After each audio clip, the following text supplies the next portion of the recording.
Morning students, BSc part 3 paper 3 में हम पढ़ेंगे इकोसिस्टम। अपनी पिछली क्लास में हमने एक्चुअल इकोसिस्टम ना पढ़ के इसका एक ब्रीफ इंट्रोडक्शन पढ़ा था कि इकोलॉजी क्या है, इकोलॉजी के कौन से कंसेप्ट हैं और इकोलॉजी के कौन से ब्रांचेस हैं जिसमें हम डिफरेंट स्टडीज करते हैं। आज हम एक्चुअल इकोसिस्टम से स्टार्ट करेंगे। इकोसिस्टम जो टर्म है, सबसे पहले इकोसिस्टम टर्म कॉइन की गई थी 1935 में टेंसले के द्वारा। टेंसले से पहले कार्ल मोबिल्स ने 1877 में इस इकोसिस्टम को बायोकिनेसिस नाम दिया। 1887 में फोर्ब्स ने इसको माइक्रोकॉस्म नाम दिया, जबकि फ्रेडरिक ने 1930 में इसको होलोकॉन नाम दिया। ये जो नाम थे ये इतने ज्यादा मान्यता प्राप्त नहीं थे। 1935 में टेंसले ने जो नाम प्रपोज किया था इकोसिस्टम, वो आज तक भी मान्य है। टेंसले के बाद भी कुछ साइंटिस्ट हुए जिन्होंने अलग अलग नाम दिए, जैसे थिमन 1939 में थिमन ने बायोसिस्टम नाम दिया। 1944 में वर्नाड्स्की ने बायो इनर्ट बॉडी नाम रखा और 1968 में मिश्रा ने इसका नाम रखा इकोकॉस्म। लेकिन इन सब नाम में टेंसले के द्वारा प्रपोज किया गया नाम इकोसिस्टम ही सबसे ज्यादा एक्सेप्टेड रहा। इकोसिस्टम जो है वो क्या है, ये अलग अलग साइंटिस्ट ने अलग अलग इनकी डेफिनेशन दी है। वो पढ़ने से पहले हम ये जान ले कि मिश्रा जो है, प्रोफेसर आर मिश्रा, इनको फादर ऑफ इंडियन इकोलॉजी कहा जाता है।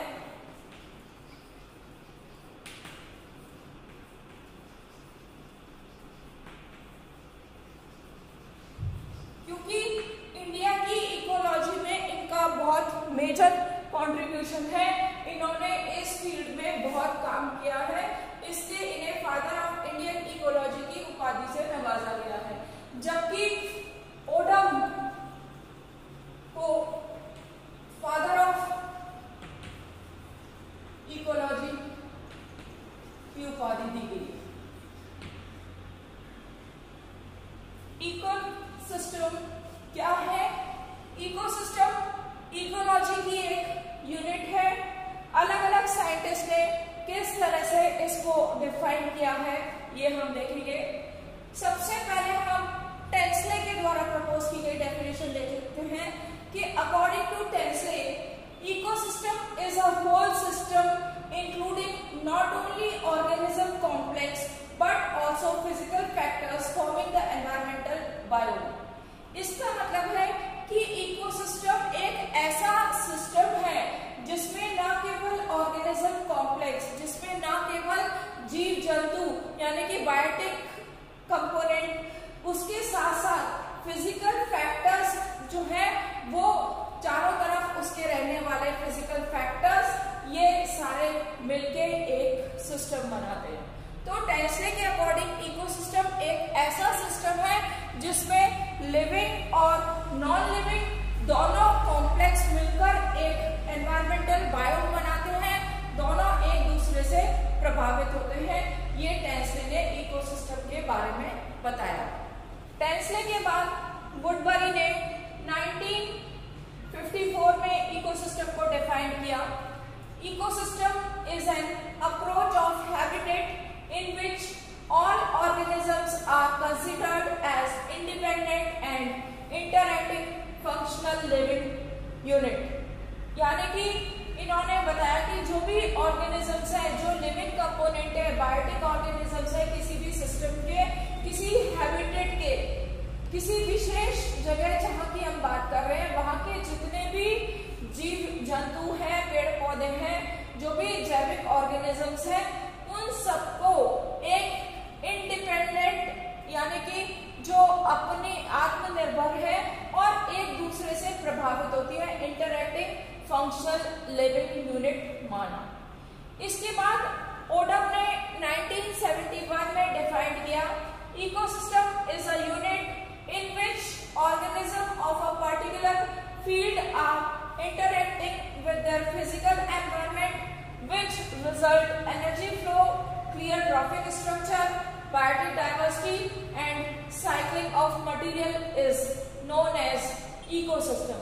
इसका मतलब है कि इकोसिस्टम बहुत सारे ऑर्गेनिजम्स की मिलके एक ऐसी यूनिट है जहां पर उनका फिजिकल, उनका जो बाह्य वातावरण है, जो अजैविक वातावरण है, उसके कारण उन ऑर्गेनिज्म में ऊर्जा का प्रभाव होता है, उनका एक क्लियर ट्रॉफिक स्ट्रक्चर, पोषक स्तर है और उनकी बायोडाइवर्सिटी है और वहां पर मटेरियल का साइक्लिंग हो रहा है।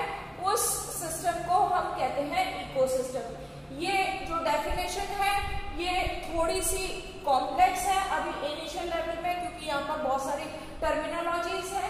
जैसे ही हम ये इकोसिस्टम पढ़ेंगे ये ओडम वाली डेफिनेशन हमको और आगे क्लियर हो जाएगी। इसके बाद माइकल एरबे ने 1983 में इकोसिस्टम को डिफाइन किया, ecosystem is a group of interacting organism with their environment. जो ऐसा ग्रुप ऑफ ऑर्गेनिज्म है जो अपने बाहरी वातावरण से इंटरैक्ट करता है, उस सिस्टम को, उस एनवायरनमेंट को इन्होंने इकोसिस्टम नाम दिया और इन्होंने बताया कि ecosystem is a self sustained system. अब हम पढ़ेंगे इकोसिस्टम इंपॉर्टेंस। इकोसिस्टम का क्या महत्व है, इकोसिस्टम हम क्यों पढ़ते हैं? तो इकोसिस्टम से हमें बहुत सी चीजें पता चलती हैं। सबसे पहले तो हमें पता चलता है amount of solar radiations.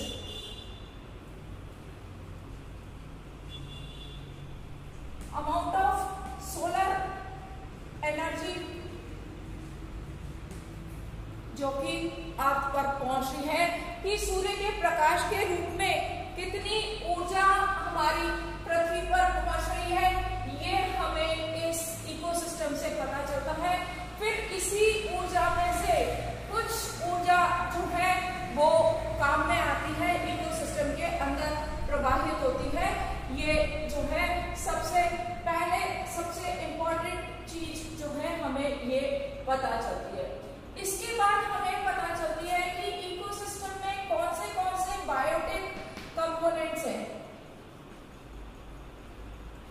Biotic components का मतलब है कौन से प्लांट्स और एनिमल्स हैं और उनको हम किस तरह से मैनिपुलेट कर सकते हैं, किस तरह से लिविंग ऑर्गेनिज्म में हम जो चीज चाहिए वो उसको हम मैनेज कर सकते हैं।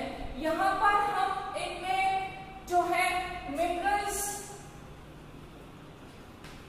भी मैनिपुलेट कर सकते हैं कि किसी भी इकोसिस्टम में अगर कार्बन की डेफिशिएंसी हो गई, अगर नाइट्रोजन की डेफिशिएंसी हो गई, तो हम उसको किस तरह से बाहर से ये इसको पूरी कर सकते हैं या इसके क्या क्या यहाँ पर ऑल्टरनेटिव हो सकते हैं।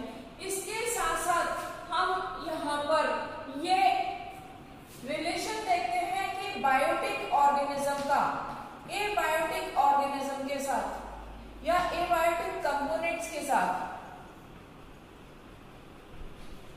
क्या रिलेशन है।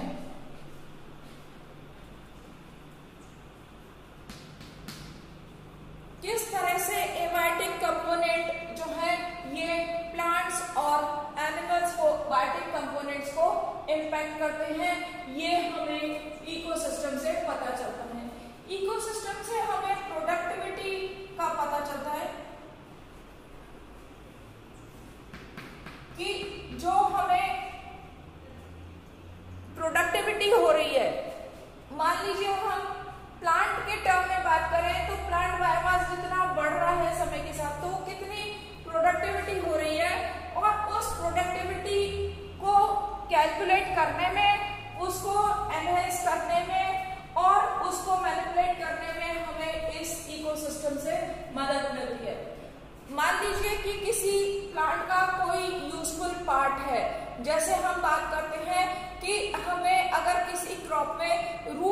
ज्यादा बेनिफिशियल है, जैसे रेडिश में। तो जब हम इसको आर्टिफिशियली ग्रो करते हैं तो हम इसके प्रोडक्शन को कैरेट या रेडिश के रूट के प्रोडक्शन को, उसकी प्रोडक्टिविटी को इंक्रीज कर सकते हैं एबायोटिक कंपोनेंट को या इस इकोसिस्टम को मैनेज और मैनिपुलेट करके। इसके अलावा यहाँ पर ये जो है ये मैक्सिमम नंबर ऑफ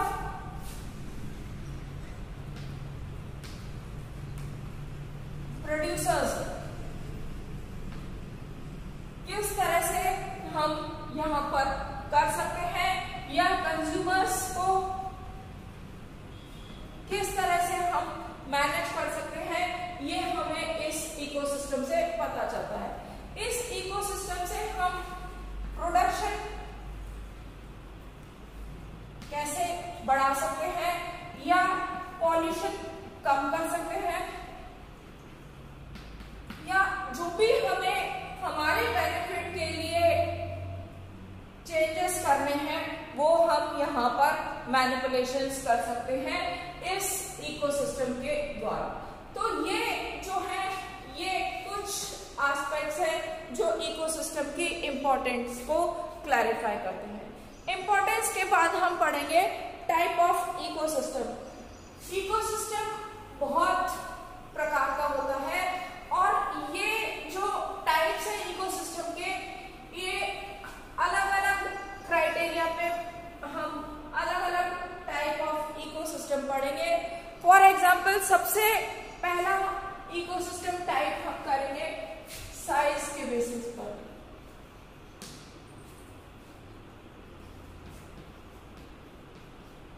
इकोसिस्टम का साइज क्या है, उस बेसिस पर इकोसिस्टम बहुत तरह के होते हैं। बहुत तरह के कैसे, जैसे नैनो इकोसिस्टम, जैसे माइक्रो इकोसिस्टम, जैसे मैक्रो इकोसिस्टम,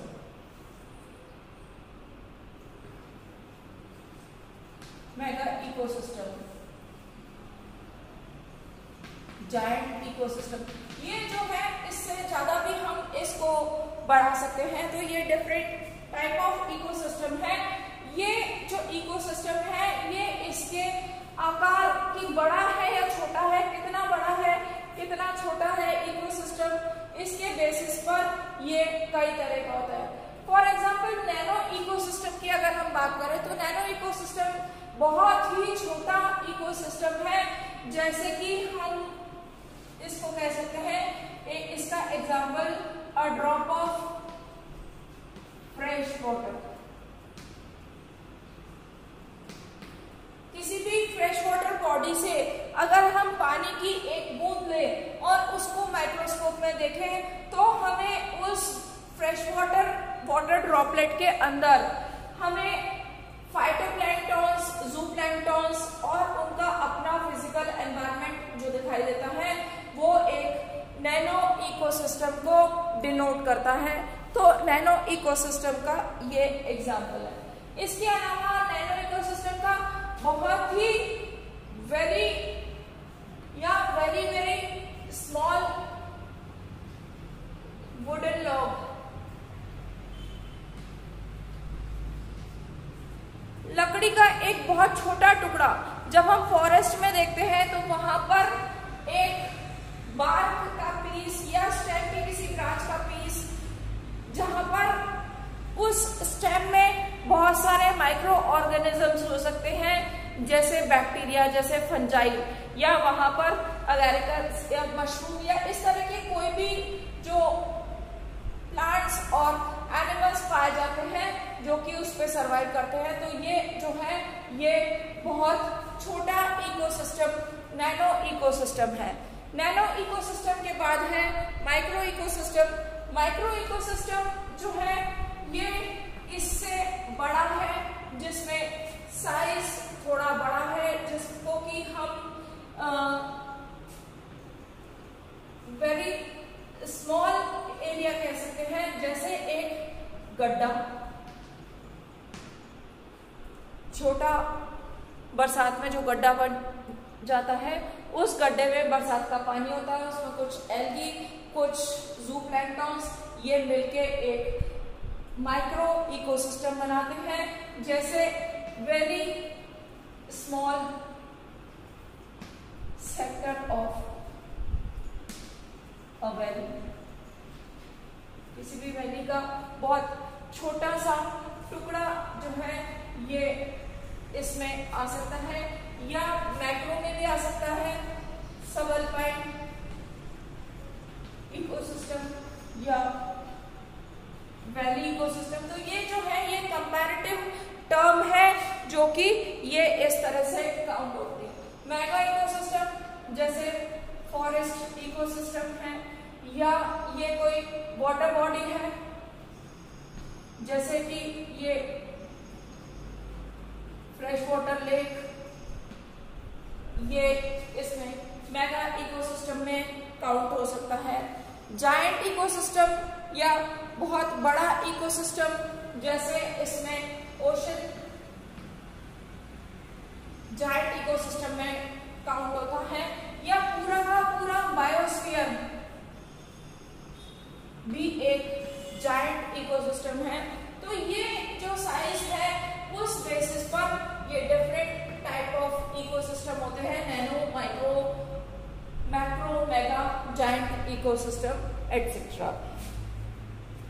साइज के अलावा इकोसिस्टम जो है अपने नेचर के बेस पर भी दो तरह के होते हैं कि उनकी प्रकृति क्या है। इकोसिस्टम नेचुरल है या आर्टिफिशियल है, ये उसका नेचर है।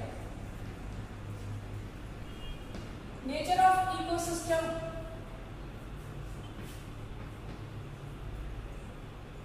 के अकॉर्डिंग दो तरह के होते हैं, नेचुरल इकोसिस्टम और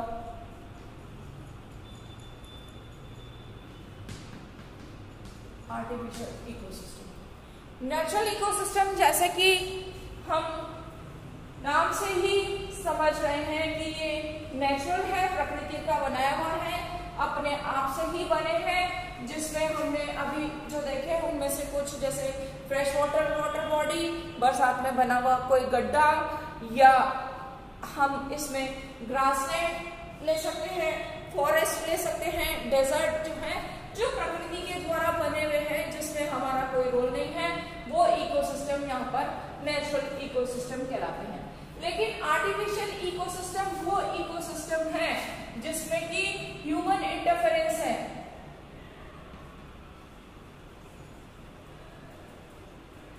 जो कि मैनेज एंड मैनिपुलेटेड है बाय ह्यूमंस। आदमी के द्वारा ये मैनेज किया गया है उसके अपने बेनिफिट्स के लिए, ये आर्टिफिशियल इकोसिस्टम है। ये इकोसिस्टम जो है इसको मैनमेड इकोसिस्टम भी कहते हैं।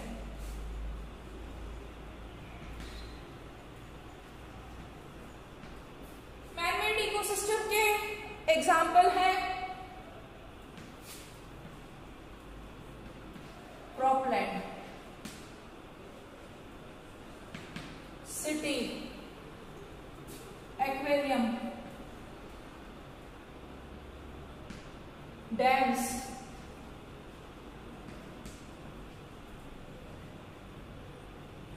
ऑर्चर्ड्स, पिगरी, पोल्ट्री, और भी बहुत सारे एग्जाम्पल हैं जो कि आदमी अपने बेनिफिट के लिए ये बनाता है और इसमें जो है अपने अकॉर्डिंग चेंजेस करता है।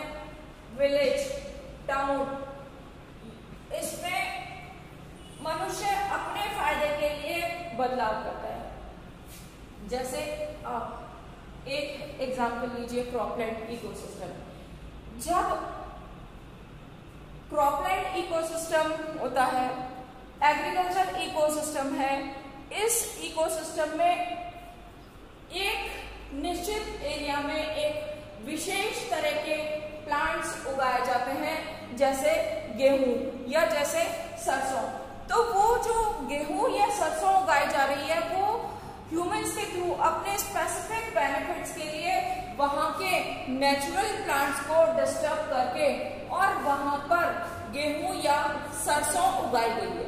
तो वो टोटली मैनिपुलेटेड इकोसिस्टम है जहां पर प्लांट स्पीशीज मैनिपुलेट की गई है। साथ ही वहां की सॉइल, वहां का वाटर, इरिगेशन सिस्टम एटसेट्रा सारी ही चीजें मैनिपुलेट की गई है सो दैट वो स्पेसिफिक क्रॉप की यील्ड जो है ज्यादा हो और उससे ह्यूमन को इकोनॉमिक या फाइनेंशियल बेनिफिट्स हो। तो ये जो है ये टोटली आर्टिफिशियल सिस्टम है जो कि मैन मेड इकोसिस्टम कहलाता है। नेक्स्ट टाइप ऑफ इकोसिस्टम भी दो तरह के होते हैं।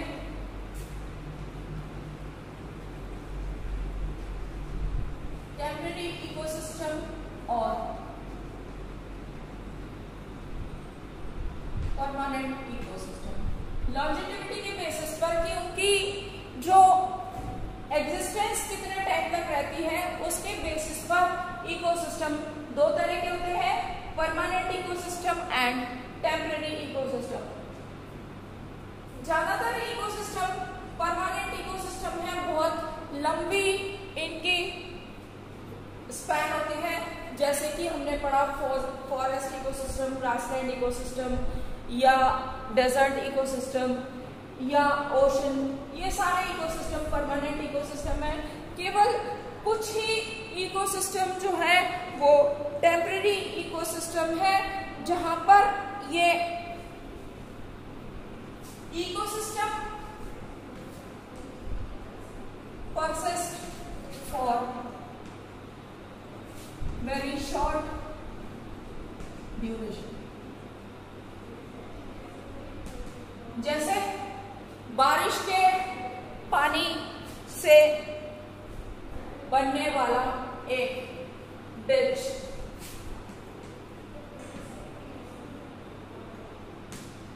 आफ्टर रेन जो है हमारे आसपास बहुत सारे गड्ढे बन जाते हैं, उन गड्ढों में पानी भर जाता है और फिर उन गड्ढों में माइक्रो ऑर्गेनिजम्स, फाइटोप्लैंक्टन्स और जूप्लैंक्टन्स सर्वाइव करते हैं। कुछ इंसेक्ट्स भी हो जाते हैं। जैसे बारिश खत्म होती है, टेम्परेचर बढ़ता है, ये गड्ढे सूख जाते हैं और ये जो है ये इकोसिस्टम खत्म हो जाता है। तो ये इकोसिस्टम जो है ये वेरी शॉर्ट ड्यूरेशन का है। जैसे स्मॉल फ्रेश वाटर पॉन्ड्स भी यहाँ पर इसमें आ सकते हैं या छोटी वाटर बॉडीज जो खाली बरसात में होती हैं वो यहाँ पर ये जो है टेम्परेरी इकोसिस्टम का एग्जाम्पल है। परमानेंट इकोसिस्टम जो है जो कि लॉन्गर ड्यूरेशन में परसिस्ट करते हैं परमानेंट इकोसिस्टम कहलाते हैं। टेम्परेरी और परमानेंट इकोसिस्टम के बाद जो है वो है कंप्लीट इकोसिस्टम और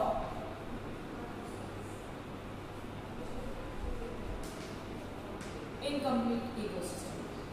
कंप्लीट इकोसिस्टम वो है, कंप्लीट नाम से ही पता है, जो कि पूरे है। पूरे का मतलब है जहां पर ऑल कंपोनेंट्स इसमें इकोसिस्टम में प्रेजेंट हो, वो कंप्लीट इकोसिस्टम है। कंप्लीट इकोसिस्टम का मतलब है all components of ecosystem are present. Incomplete ecosystem का मतलब है कि वन और मोर कंपोनेंट्स इकोसिस्टम के इसमें एब्सेंट है।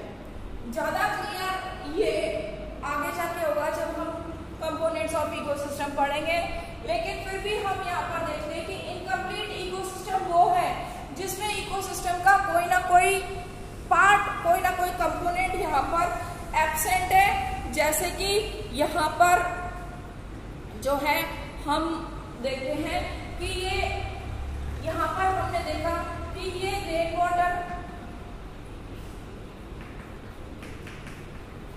डिच जो है यहाँ पर बरसात के पानी का जो है गड्ढा बना। इस गड्ढे में हम देखते हैं कि पानी है और एल्गी है।